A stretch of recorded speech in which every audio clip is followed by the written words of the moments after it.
pop-up box that says recording in progress. All right. It's official. This is a podcast now. Yeah, two friends doing a podcast.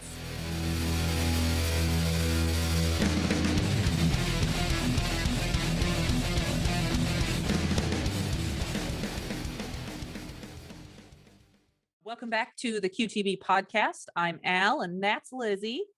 And this week we're going to be walking through the pages of Queer, a Graphic History by Meg-John Barker and Julia Scheele? Scheele? I think. Pronunciations possibly inaccurate. Our apologies.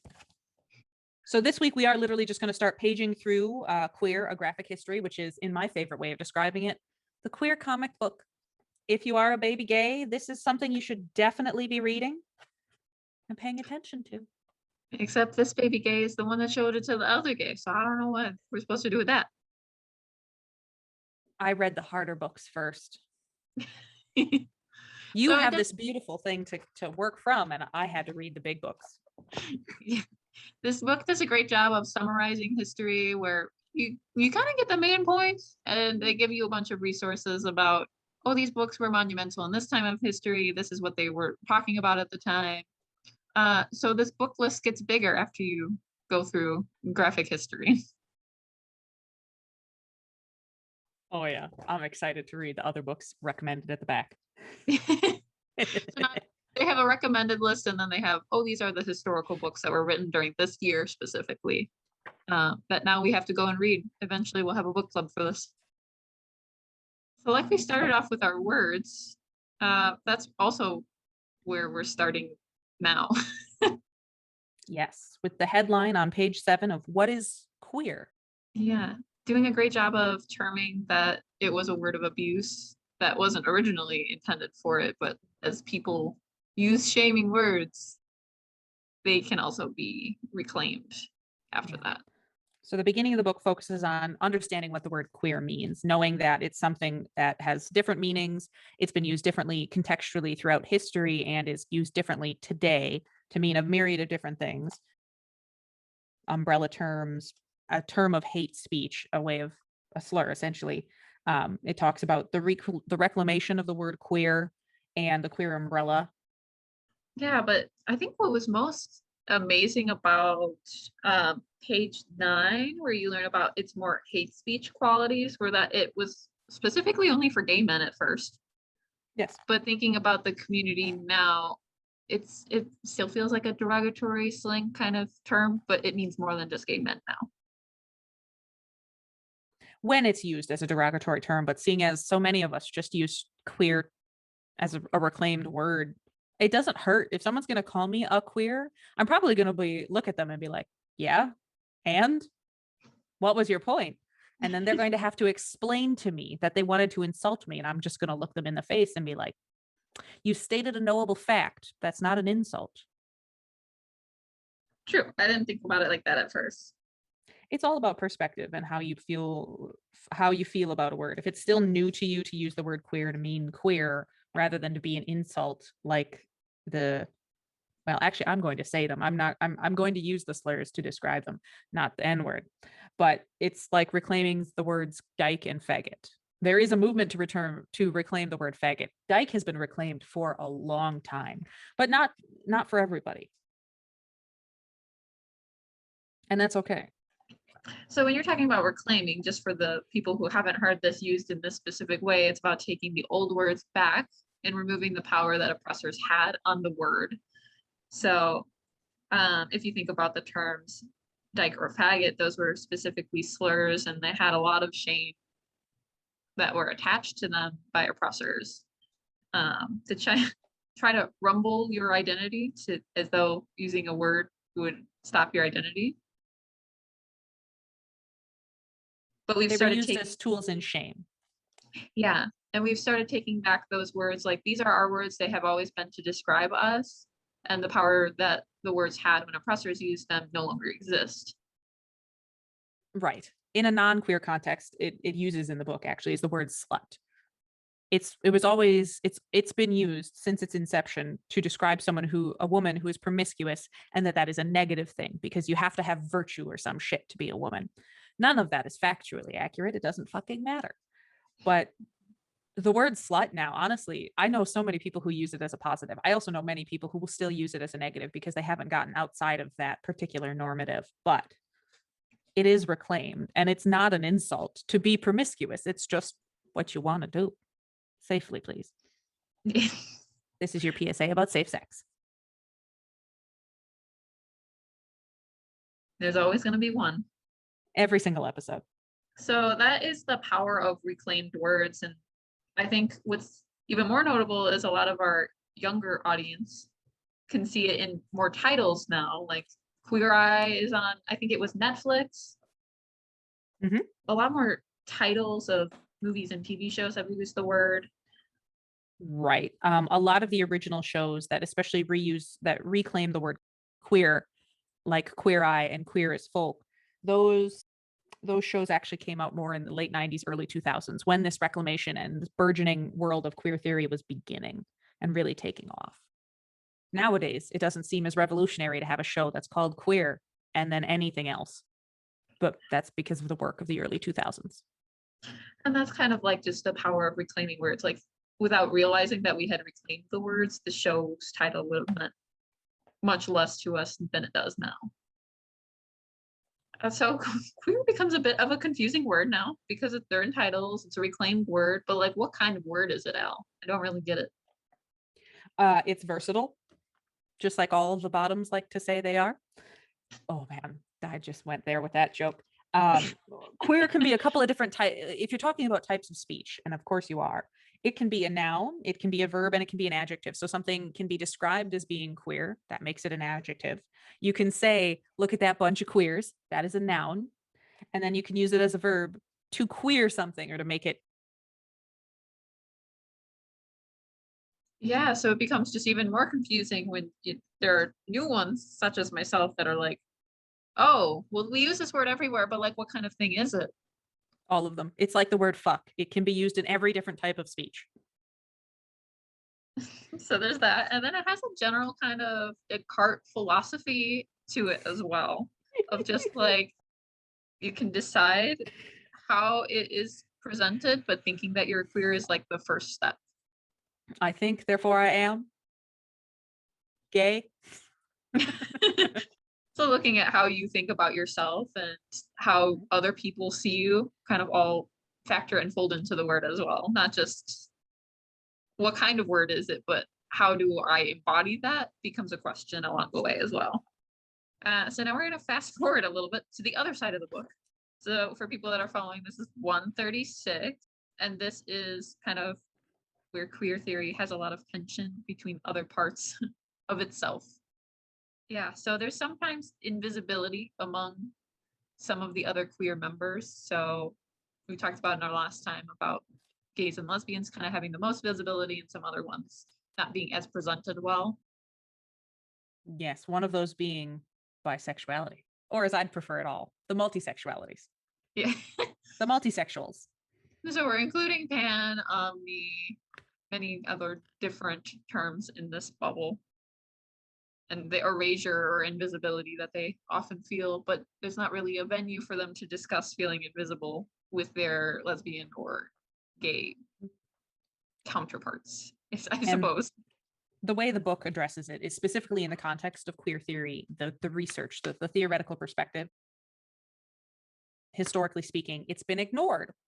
All the multisexuals have been largely left out of the research of queer theory, very rarely being touched on or even seen as completely a separate subject for analysis, which is antithetical to the basis of queer theory. It lends itself extremely well to understanding multisexualities and multisexuals and really using queer theory in an application type of way to its fullest extent, but it isn't often done so.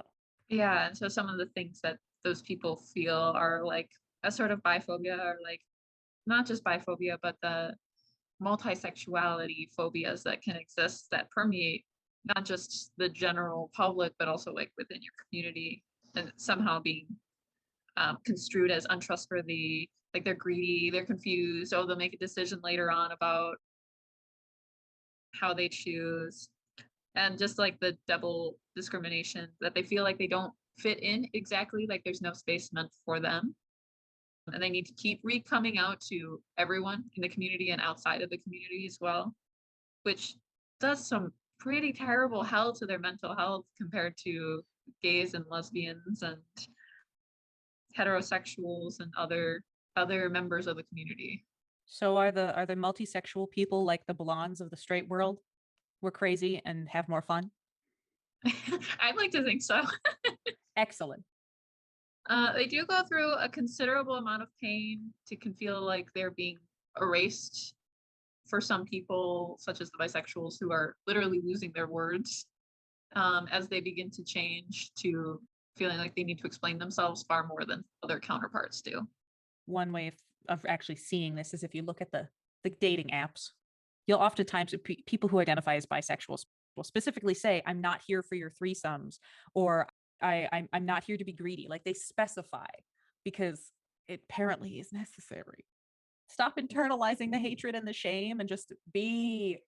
Yeah, and that's the part where you have to fight for your space, but they want you to fit into boxes that already exist.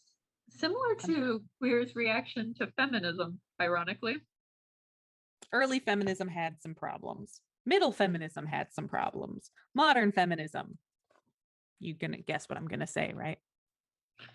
Is great. Has some problems. If only. So feminism always started out as a good idea, but it was often built on the foundation of other minoritized groups, which is the unfortunate part of feminism. That's a group that's supposed to be about gender equality, but over time has some people that do not understand that gender is not just the two, and really diving into the male and female only route of feminism. It's not feminism if it's not on board with the current motives of feminism. I'm always going to be that person, like you TERFs not included. Yeah, this is kind of your soapbox a little, Al, so I'm sure. It's always my soapbox, and we're just going to leave my soapbox for the day. We'll get there eventually. From the complexities of the word queer, the book briefly touches on the inherent nature of queer theory and queerness as a concept in queer studies of being anti-identity politics. I'm going to quote it directly from the book because it'll be more useful. It's identity politics is the idea of fighting for rights on the basis of identity, i.e. as an LGB or a T person. And they might argue it's always problematic to fix yourself or others as a certain kind of person, even if rights are gained on this basis. Essentially, queer theory has always been against that concept of or pinning your existence to this thing. I don't think I can explain that any better, actually. It's important to disentangle the concept of who you are from what you do, which is mostly the whole section of it. A whole chunk of this is queer theory is predicated on the concept that queerness is not an intrinsic identity, though we use those terms for reasons, and it's valid to do so, but it's not something innate and essential to your existence. We'll just lead into essentialism and existentialism real quick. But it's we have to remove that pinning it to an identity and assimilating into a culture, because those are problematic things that are antithetical to queer theory. And also just developmentally assimilating comes with some backlash and some difficulties. So it's much easier to integrate multiple personalities together than it is to just assimilate to one. Oh God, you just went straight into DID there. The counselor using. Oh no. That is a true statement. For anyone who doesn't understand what I mean by assimilation, I'm specifically talking about the early gay rights movement. I'm going to skip over the contextual bit for a hot minute here and talk about the early gay rights movement, because assimilation was the original motive of the early gay rights movement. So when I'm saying that, I'm talking about anything post Lavender Scare, end of World War II, through about 1979, because from 1980 and onward, it's a whole other world with the AIDS pandemic and everything. But the early gay rights movement, or the homophile movement, the goal of it was to be like, look, we're marginalized, but we're also just like you. And the goal was to become a part of the mainstream by showing that we exist in the same way as straight people. The problem with that was that straight society has its own list of problems, and saying we're the same brought those problems into our society. Right. So this is like the development of the gay best friend that is known in the cis hetero world of they're like us, but a little different. Right. So it made them more visible, but it led them to have lots of more difficult complications, Right. just such as like the gatekeeping tendency that we were talking about last time. It created this standard that it marginalized other people within our own group, within our own communities. And when we went for assimilation, what we really did was, well, gay white people who are middle class are okay, and everybody else is bad. That falls right along, falling into that with the issues of consumerism and capitalism in the queer community. Adopting larger societal norms into the queer community for the sake of existing was necessary, but also toxic. Yeah, which is why it's very hard. It's very hard for us to understand our history without thinking about the context that surrounds it. Just as Right. like the world in which gays were existing during the gays' rights movement was life of prosecution. They needed to be in secret all the time. Lots of people were in the closet or feeling like they had to perform a specific way. So for men, they had to perform as if they wanted to get married to women, even though they had no interest in women. But also because it was without understanding the struggles that they went through before, you wouldn't be able to see the push that they needed to do to try to like have any way out for gay people to exist where they could be with their male partners without having to hide as much. Context is so important. And there's Yeah. deep history behind that you have to kind of know to fully grasp the importance of it. Yeah. So although throughout that time people were being persecuted and they had to stay out of the watch of the public no matter what they did. So by the time that people wanted to open the door and they started to say, well, we don't want to do this and we don't want to have to perform anymore because they were tired of performing the way that they have for so long, people had to act this way. It just makes sense that they would start to assimilate if they can get to a point where they can understand us and what we've gone through, then maybe there'll be a time when we can be more free, more ourselves. And that's what they were aiming for. Later on down the line, when we have more words that we have now, is silencing some of those voices in exchange. But they wouldn't have known that at the time when they were just like, we need to not feel pain and suffering right now. Hindsight is always 2020. But it did revolutionize how we think about sex and sexual identities. And it was pivotal during that time. All of everything that happened in the early years had to happen for us to be where we are in a strange and yet endearing way. This is Al's favorite section of the podcast. Okay, this section of the podcast is going to get kind of deep and kind of confusing, and it'll be helpful if you happen to have a copy of this book in front of you, or if you pause it and Google some of the stuff we're talking about, because existentialism at its face is just brain hurt. It's like a brain freeze that won't go away. It's really important and really great, but also it's going to hurt your brain if you've never heard it before. Well, all right, Al, tell me what this existentialism is all about then. Oh God, defining existentialism is the most existential question to be asked. I can't. You just hit me in the head with like a hammer. I really like this quote that they have in the book. So this is on page 33 for people that are actually looking through the book with us. Their central claim is that existence precedes essence, reverses the traditional essentialist assumption that humans have a fixed and fundamental essence which precedes the meaning that we give to ourselves and to each other through our experiences. Someone who doesn't necessarily know what they're looking at might have heard that or read that and thought individual people have these things, but no, what it's referring to is humanity. Right. And so Al gives himself meanings, but I can also apply meaning to them. So it works very collectivistically, not specifically individualistic.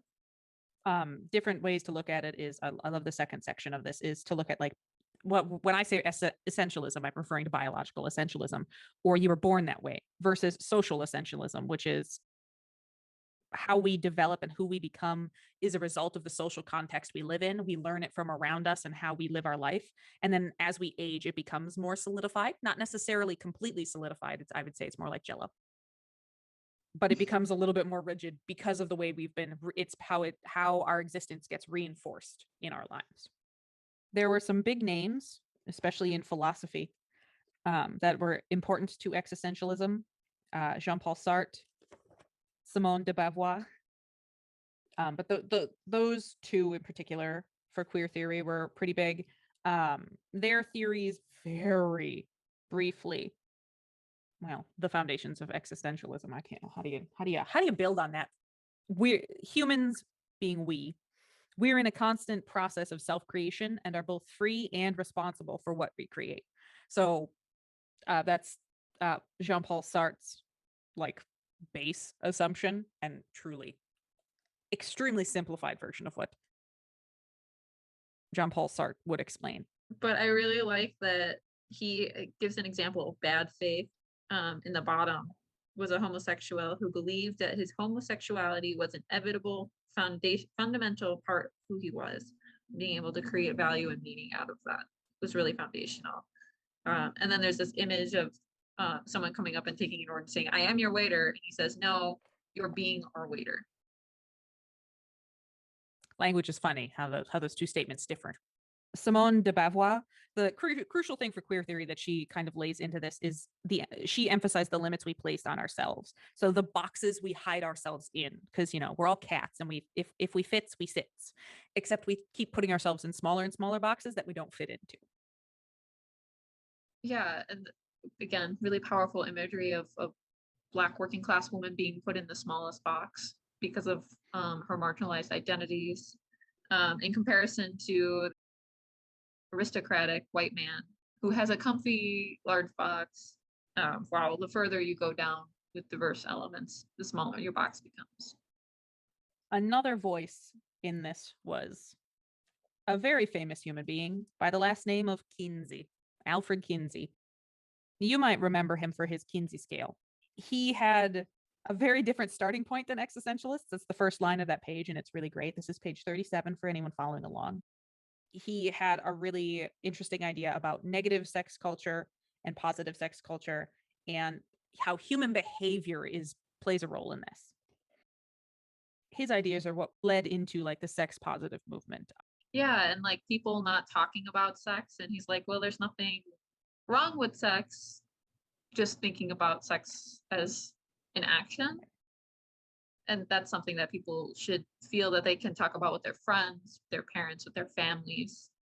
But it wasn't like you would get married and then someone would tell you in 5 seconds what happens, and it was not at all accurate. This was the era before talking about orgasms being mutual was a thing, because in all honesty, at this time, people thought men had orgasms and only men. Yeah, and so people wouldn't be talking about masturbation. You would be so shamed if you were to talk about having sex outside of a marriage, or if you were interested in other diverse practices. You couldn't talk about them with anyone, and you'd have to silently suffer on your own. Kinsey was smart, and he found out that 37% of men and 13% of women had an overt same gender experience, an orgasm or attraction. That particular research was pivotal in and of itself, is that establishing that people do have gay interactions, queer interactions, and they just won't talk about them. Yeah, so his research was just foundational in it, but I'm still a little bit sometimes confused about the Kinsey scale. I mean, it's fairly straightforward and also bastardized. I like swear words. They make things very clear. It's been mixed in inaccurately and used inappropriately. So the Kinsey scale, it illustrated the original idea of a spectrum. In his case, it was a 0 to 6 of were you straight or were you gay? Were you heterosexual or homosexual? I think 0 being heterosexual and 6 being homosexual, if I remember correctly. So you fell somewhere in there. You picked a 0 through a 6. It kind of began that idea of a spectrum. He wasn't the first one to do it, but it took off the most. One of the complaints that was probably the most prevalent was about the use of gender throughout it, and really falling trapped to the binary while during the time he was researching, none of that would have exactly came to light to him at the time. All of the people we're currently talking about really didn't touch on sex and gender being interlinked or variable in any way. This was all binaristic stuff, male and female, gay and straight. There is no in between. Hence that bi erasure, multisexual erasure. Yeah, and now it being misused as we understand it differently, but it doesn't feel right to talk about its history without bringing up Kinsey. Talking about things that don't feel right without bringing them up. Black feminists, page 42. I love when we get to talk about minoritized groups being the foundation of any sort of movement, which is what Black feminists were in the 60s and 70s and have been foundational far beyond that, but at least documented in the 60s and 70s. Queer people of color and women of color in particular, previous to this particular era when these voices made themselves heard. These voices were pivotal in helping us come up with the predecessor to intersectionality, of understanding that race plays a role in how you develop, including how you develop your sexuality and gender. And acknowledging that there is a difference between those experiences of a lesbian Black woman and a lesbian white woman, or just a white woman and a Black woman, was incredibly fundamental to shifting feminism in a positive direction. It was really interesting about this specific intersection because feminism was already built on the backs of minoritized groups, including our community, and I think it was specifically Black women were foundational for feminism itself and for our community and Black feminists to challenge them again, saying like, hey, you're going in the wrong direction, and really expanded what feminism is in a way that has changed a lot of ways to understand diversity collectively. The origins of feminism, for anyone who doesn't know, come from the early era of the suffragettes, which was an entirely white women's movement that specifically excluded people of color. In the late 19th century, the end of the 1800s and the early 1900s, the suffragette movement was the right to vote and for freedom to work and other things, but it was specifically for white people. That evolved into feminism, and with literally just taking the work of women of color and using it for their own power. From the flashpoint of the 40s, when women became working women because of the war.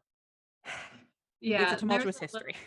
There's a little bit of backstabbing too, with white women talking to Black women, especially during slavery time, of like, if you come and help me with this, we will help to ensure that you are later, which never really happened.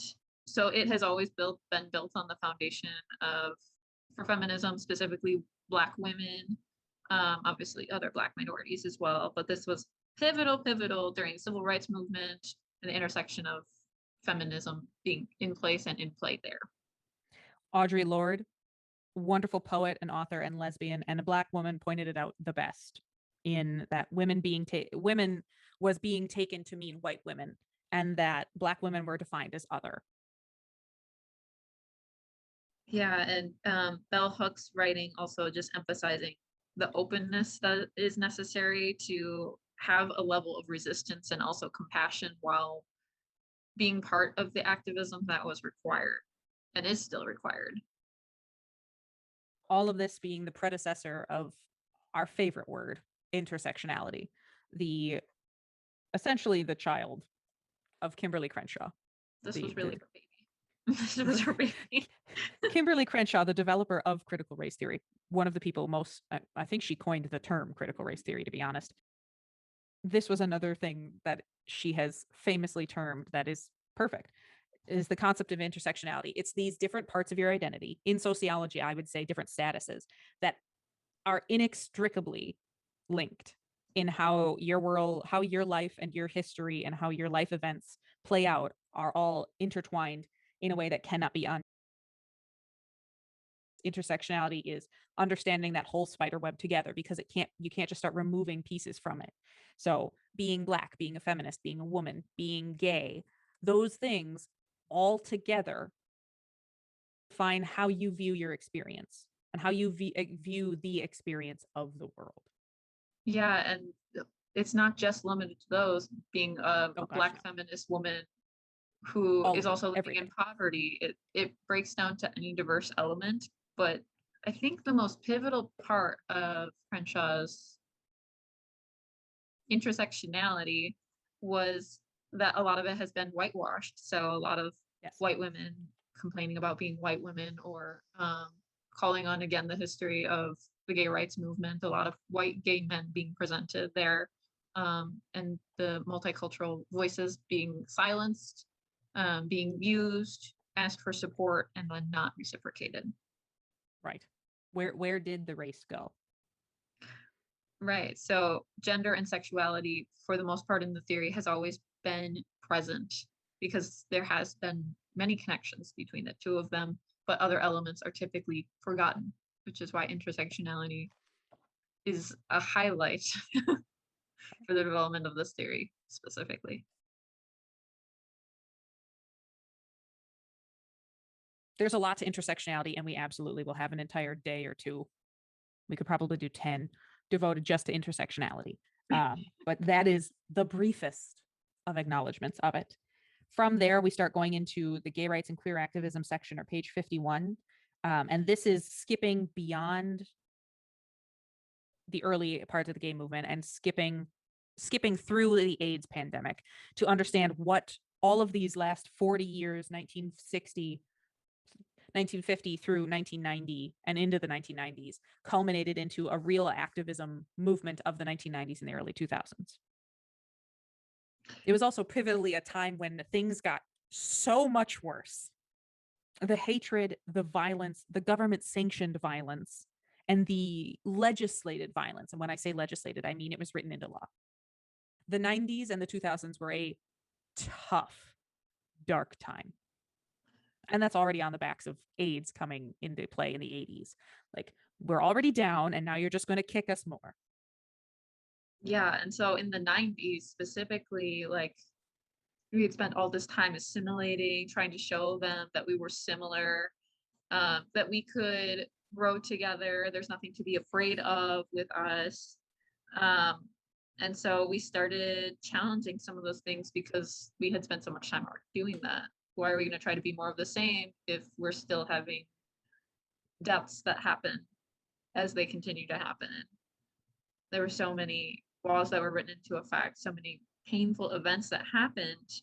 But honestly, that started in 1969. It started before 1969, but 1969, June 28th, galvanized it. And we're referring specifically to the Stonewall riots. Brief history: June 28th, 1969, in the wee hours of the day, at a mafia-owned bar that didn't have a liquor license because they operated as a type of private club that meant you had to be a member. This particular establishment was a gay bar. It was one of the few places in the city when it was absolutely illegal to be a gay bar. It was entirely illegal to just be gay and go to a bar. The Stonewall Inn regularly paid the New York City Police Department, the NYPD, to tip them off when raids were going to happen, because they got raided all the time. But normally they told them in advance so that they could get all of the illegal stuff out of visible view so that when the cops there, no one got hurt. This time the cops took the bribe money but then didn't tell them, and the cops showed up and raided the place unannounced, as a raid should normally go. It went bad for the police. It also went bad for the queer people in that bar. Ultimately, the Stonewall Inn was partially burned. The fire was started by the mafia people. That's a fun fact. People scattered and ran and came from different directions. A lot of stuff that happened. The riot itself lasted several hours in the late, the evening of the 28th and the early morning of the 29th of June, which is why we celebrate Pride when we do. Then it lasted 5 more days of uprisings throughout the city. But that particular event got national and international attention. It galvanized the gay rights movement to really ignite a fire under it, and then shaped how history moves on. And that's where the origins of Pride come from. A year after, or the original Stonewall riots, there was Christopher Street Liberation Day March. Christopher Street was the street Stonewall is on, and also notably the gay village of New York at the time. The Christopher Street Liberation Day March was a further protest on the anniversary of Stonewall and the first official Pride. And it continued on from there. We started having gay Pride days in multiple cities, all happening in June, a couple of times a couple of days surrounding it. So San Francisco and Chicago had some the first couple of years, and it was all part of the gay liberation movement, which was, it was partially assimilation, partially we're going to exist. There was a lot of contention in there. As the groups get bigger and hard, it gets harder to tell. But what we do know for a fact is that the original march on June 28th, 1970, stretched 51 blocks. So a lot of people were there. The whole event stretched 51 blocks. And then they had a gay in, which is a sit-in, but gay. I love that term so much. Although it had much support at the time, many bad things continue to happen following up to our epidemic of HIV and AIDS. Pandemic. Yes, pandemic. I apologize, not epidemic. I can't stress enough the importance of referring to AIDS as a pandemic, because the WHO officially classifies it as a global epidemic. They'll tell you it's because it's now regional outbreaks that happen across the globe. But is that not just the definition of pandemic, but also it's entirely political? The reason AIDS has never been officially recognized as a pandemic and given its due research, much like the pandemic we're currently in, is because of politics. Because originally it was seen as the gay cancer. If you didn't realize, that makes this year the 40th anniversary of AIDS. It's a pandemic that's been going on 40 years. 40. Yeah, and its effects still continue. Even if you were to go and try to donate blood, they'll ask you if you've had any sexual contact. And when they ask you that, they're referring to the AIDS epidemic, because you're not allowed to donate any sort of blood. The Red Cross in particular, because the FDA's standards for blood donation are that as of 2016, if you are gay, you can donate blood if you've been celibate, meaning not had any sex, gay sex specifically, for a year. You have to be celibate to be able to donate blood if you're gay, or if you've had sex with men who've had sex with men. So if you're dating a bisexual man, he couldn't give blood and you couldn't give blood because he's had sex with men. Those rules were put in place as a result of the AIDS and HIV pandemic, but continue to be in place today. And it originally was a straight up ban. If you had sex with men who had sex with men, you could not donate blood for your life. I can't donate blood. Yeah, so that's one of the effects that is still left over, of course, about in addition to all the lives that were lost and the felt that the community had felt overall for its lost members. A lot of elders had passed away because of that. In addition to still queers being killed, mostly for existing. We lost a whole generation, and the government sat by and intentionally did nothing. You can be a revisionist of history all you want and say, well, no, but like they didn't know what to do. And it's a lie. The administration and the Congress of the United States of America and the governments of the world internationally chose to do nothing, because they thought we would just die out, as if queer people weren't born every fucking day. That's why me, Al, at 27 years old, am an elder gay. And so that is also part of our history that can't be ignored, because imagine the wisdom and history that our communities would feel if those people survived and were allowed to exist. Now we move on from the existentialists and all the activism that happened to post-structuralism. Skipping from one hard theoretical perspective to AIDS to post-structuralism, another hard theoretical perspective.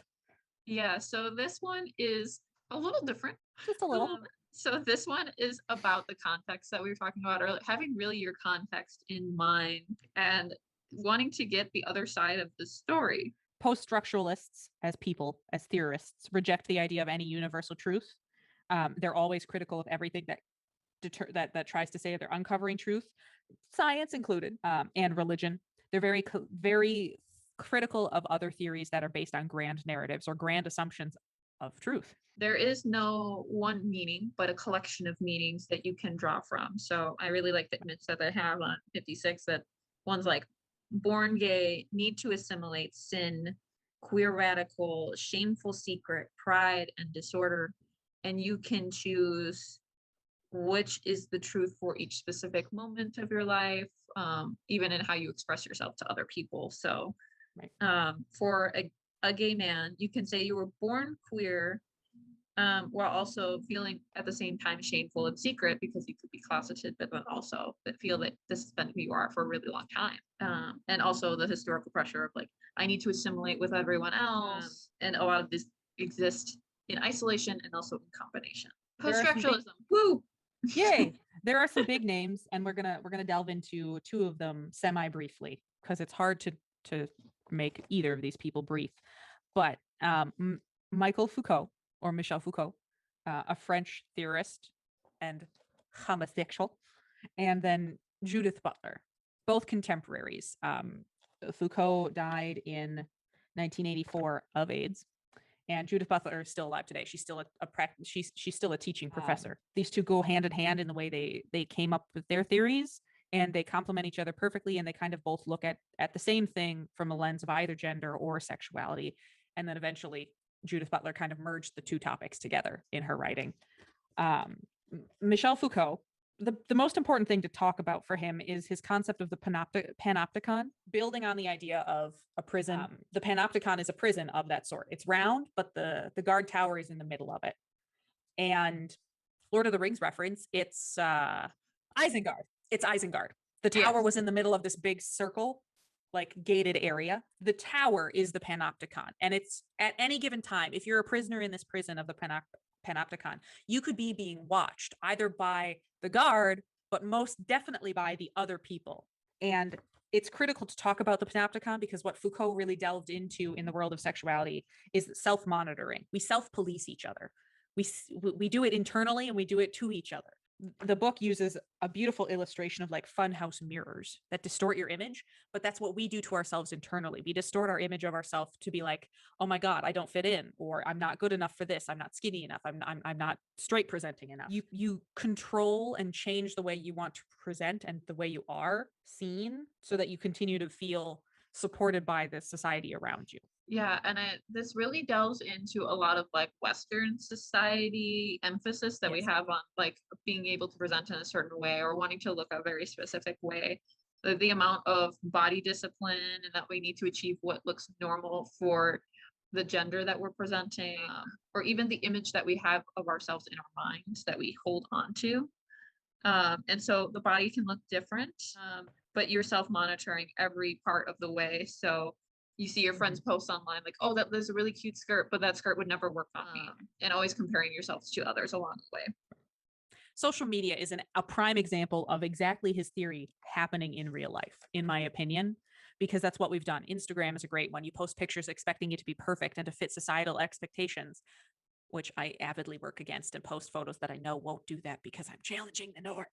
But it's his theory came to life in social media. And it's one of the chief things that is argued is negative about social media today from everyone's perspective. We can all agree it's kind of toxic. But what this concept of self-monitoring and self-policing our society really, really leaned into is neoliberal consumer capitalism, or the corporatization and the commodification of the queer movement. When people talk about how companies have a rainbow flag as their logo for a month, that's what I'm referring to. Commodifying pride and commodifying our liberation movement to be. Combination with that, it's not just controlling our minds, but also controlling our bodies. And I really like how the book put it. The self-monitoring that we have results in a docile population with strong commitment to conformity. But along the way, we get high levels of mental health problems, general unhappiness, and we feel alienated from each other. The self-monitoring literally gets in the way of you being you, connecting with other people and being genuine. You can't talk about queer theory without acknowledging that capitalism is bad. It's innate, and there's no mixing the two of them. And for example, like how it benefits an economy, like that's high levels of productivity. So we're doing good for our employers who are buying us, and they also get high levels of purchasing, so of products that trade our insecurities away. Again, queer baiting, which is companies putting up a rainbow flag for the month of June and then swiftly taking it away. The second one is Judith Butler and her theories about gender and particularly performativity of gender. Oh, and she was a really great activist. She didn't even know she was a part of the theory until she was like heard about it on an interview. Like, yeah, it's crazy. She's like, oh, I'm a part of that. Had no idea. That story is great. For anyone who wants to follow along, that's page 73. One of the things that Judith Butler did in her criticisms of queer theory at the time, and this is all still in the 90s, is she pointed out the same thing we mentioned earlier with Black feminists and intersectionality, is that we were creating categories of women that sought to limit us more than it empowered us. Yeah, so you're seeing women policing women, and hierarchy started to exist within the women's spectrum. So if thinking about feminism as a history, she saw all of that and was like, that's not really being like the supportive women that we're trying to be for each other. So that was beginning to exist within minority groups, and it was very present within women, but also is also very present in our communities as well. Before we started recording, I used the analogy of if you're not a bra burner, you're not good enough as a feminist. And that's exactly what was happening as well. Is if you didn't fit this specific stereotype of what a feminist is, if you weren't this specific kind of woman, you were doing feminism a disservice, which is factually false because what feminism seeks to do is liberate all people from that crap. Yeah, and so she was saying an emphasis on women as a group's limit and constrains the very possibilities that feminism is supposed to be opening up. So we're supposed to be opening a gateway for genders to become equal. That was the true goal of feminism, but by policing each other from within, you have constrained the abilities that feminism can complete anything. Yeah, and so this is how a lot of women started feeling like even not female enough started to exist, similar to how the multisexualities are feeling in the queer communities of what constitutes being a woman. And a lot of those questions started to bubble around that time too. But she also highlighted a return to identity politics and in a different kind of way, because with this idea of a consumerist, a commodified pride, we also saw that queer people of privilege, so white gay men and at best white lesbians, started to be on top. They were the most valuable. Those were the ones you wanted to pay for the sponsorships for and that you put on the sponsorships and that you bought to advertise with. And the people who were doing the real legwork, the trans women, the people of color, the queer people of color, they were being pushed further out of the liberation movement. They were the ones precisely pushing it forward and getting to that place. And the people of privilege got further and further at the top. Yeah, so by alienating the people that had inspired the movements in the first place, then we started questioning, well, what is gender? What is gender? And how do we show that to other people? So she eventually had these kinds of statements that like gender is our expression of how we are internally. It returns to that Descartes era of it's not what you do, it's what you do, not who you are. Which is still something we're working through today. That continues on to today. The core concept of her theory, before I forget, is that performativity. So it's what you do. It's not necessarily innate on who you are.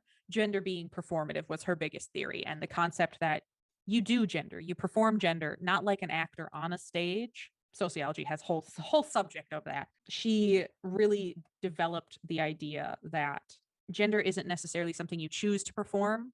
Like I'm not actively making a choice to do this, to be myself, but it is simply done. It is simply performed. Because of society's rules and social expectations, we're performing to meet those expectations or to break them. I am the latter. Yeah, and so by doing gender, you can present it in a wide variety of different ways. It doesn't come across as just one, like, oh, that's obviously a male representation. Oh, that's where you can feel more genuine and not feeling like you have to perform a very specific way. Like, I'm a gay man, I need to present as a stereotypical gay man does. There's a lot of variability within that. It does. Yeah, exactly. And her theory of gender performativity and doing gender, which is the name of her book, by the way, specifically challenges the notions of what is femininity and what is masculinity and how do you perform it? Because the two things are actually subjective too and socially defined. And she spends a great deal of time talking about that. A great deal. As much as she's a genius, there are some cultural problems we got. And the first one of them being heteronormativity. We've started using this word already, but we haven't got to talk about what it is exactly. So heteronormativity can be broken down into two things, normativity and hetero. I think you can all figure out what hetero means.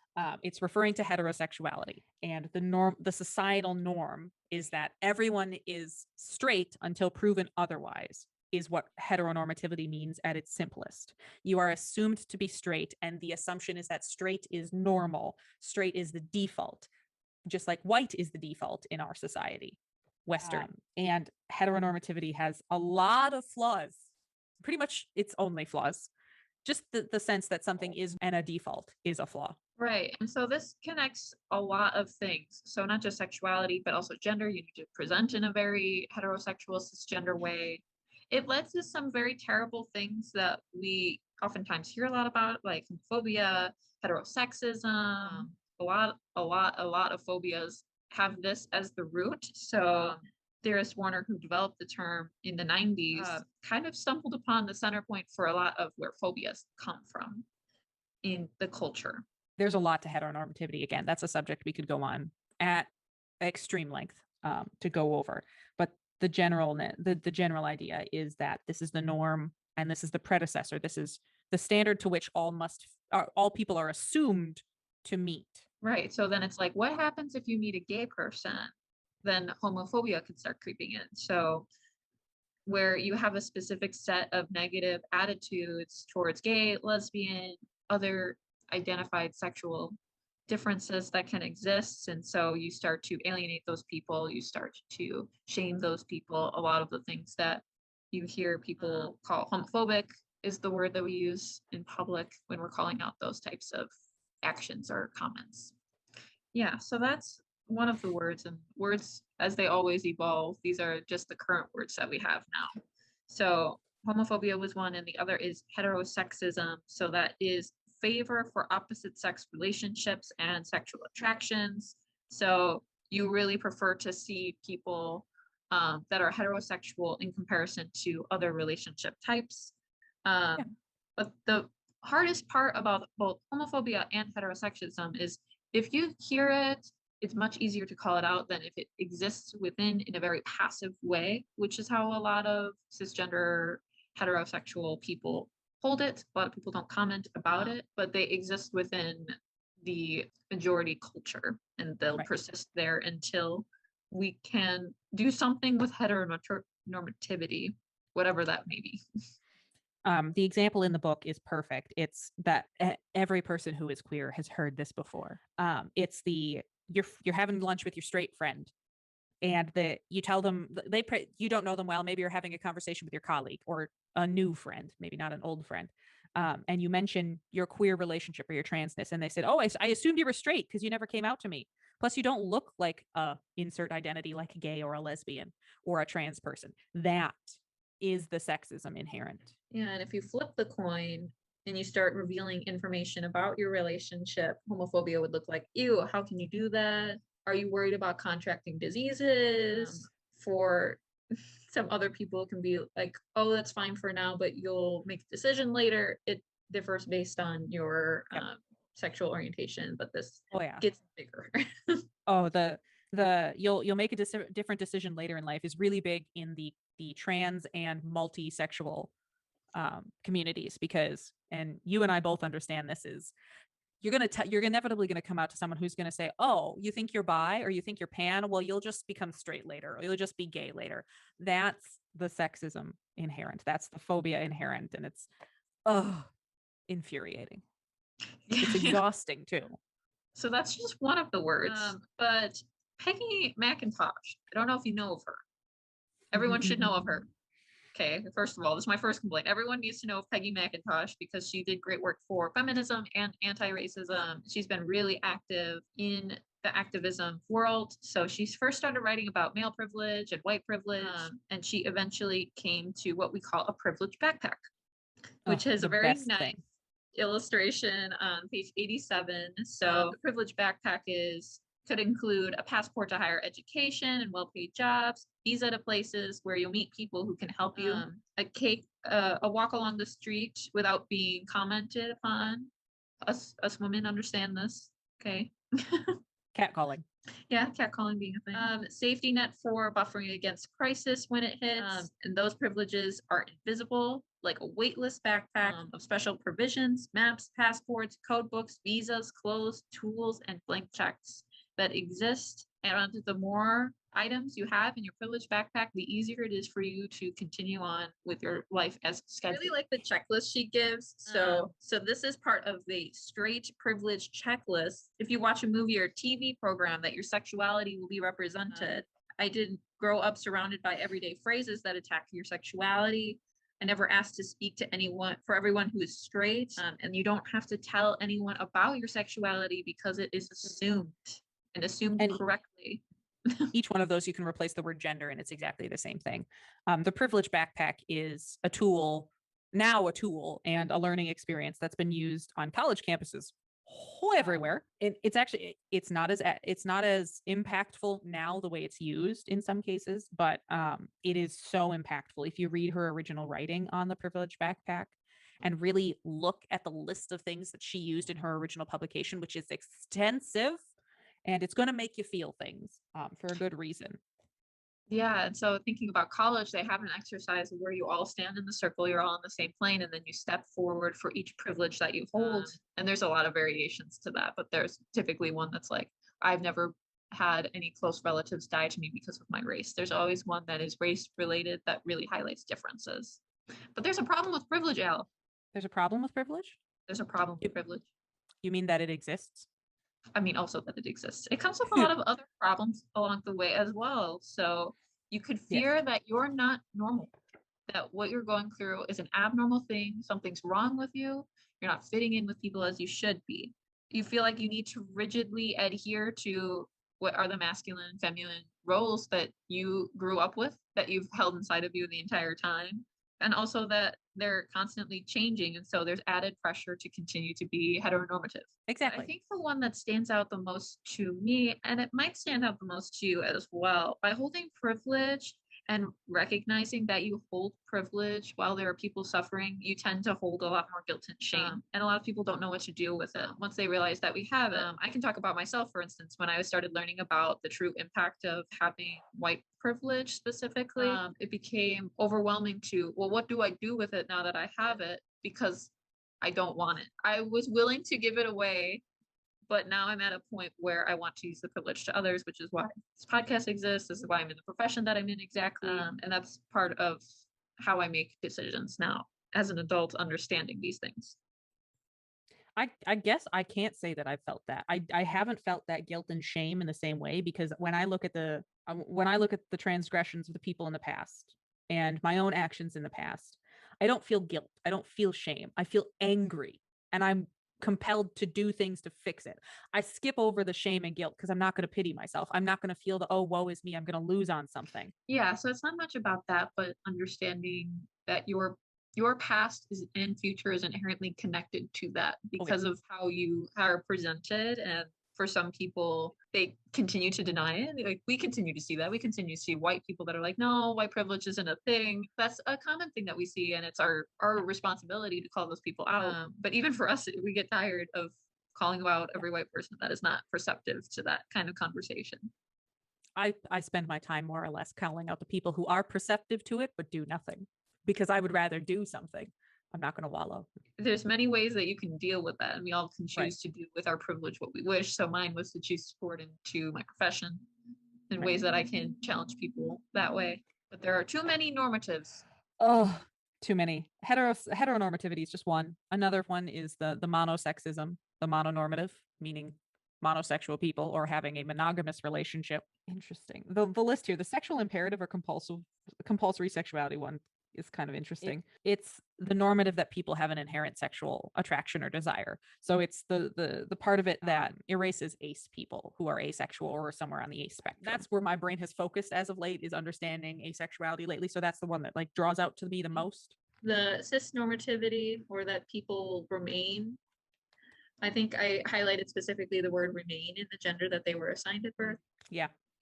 I live with cis normativity as my everyday life as a trans person, and I don't even think about it as cis normativity. Yeah, and it seems to be lending an ear to the transitioning process by using the word remain, which makes me think, well, what about people that are trans that choose not to transition, and how that affects them differently? It's that concept, though, that you have to, that your assigned gender at birth can't be changed. It's that assumption. It's assigned to you. Someone picked it. It's not innate. So how can the flaw is in the language right there? It gives it away. And going back a little bit to our heteronormativity conversation from earlier, even with animals, we've always assumed that it's a male-female interaction for there to be any sort of youthful animals. So thinking about like lion cubs and smaller mammals, little babies, so to speak. We project our stereotypes onto animals, is what you're saying.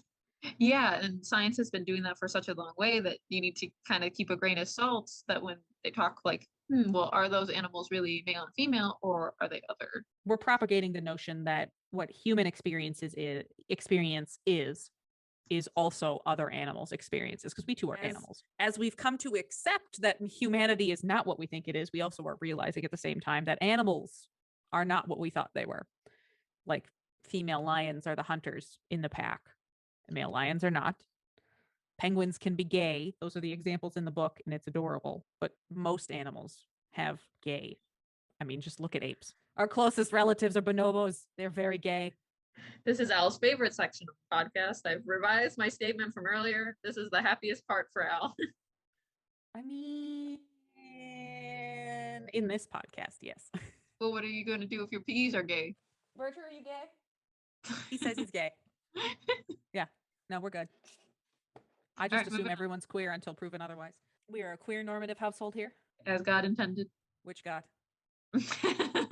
So one of our other favorite topics is coming out, as we do pretty much every day. But when we were discussing earlier, Al, you had some comments on the page in the book and some extra stuff.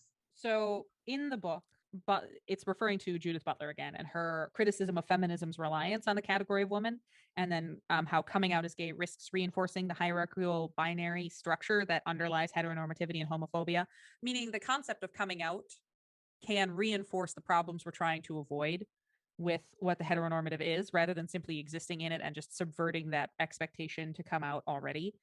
But and being ambivalent about it is another way. So the book itself talks about or uses a couple of celebrities who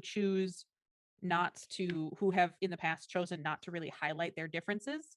So Miley Cyrus, Kristen Stewart, and Ruby Rose are three people, prime examples of people who have expressed that they don't want to find hard and fast labels. Harry Styles is an even more modern one, where they don't want to have labels. They know they're queer, and they're just going to choose not to have these labels, which is very subversive to the larger normative movements.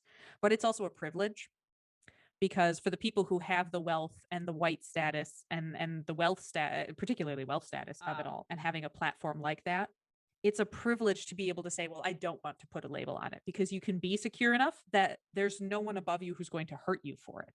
Whereas us lowly everyday people don't always have that privilege to just say, well, I'm queer, and leave it at that. Yeah, and we talked about this during our words podcast when we discussed the word coming out. And it does exist, but it depends on your passing status or not. So right. I talked about that I'm able to go ahead and say that I am without fearing for my life, because I don't.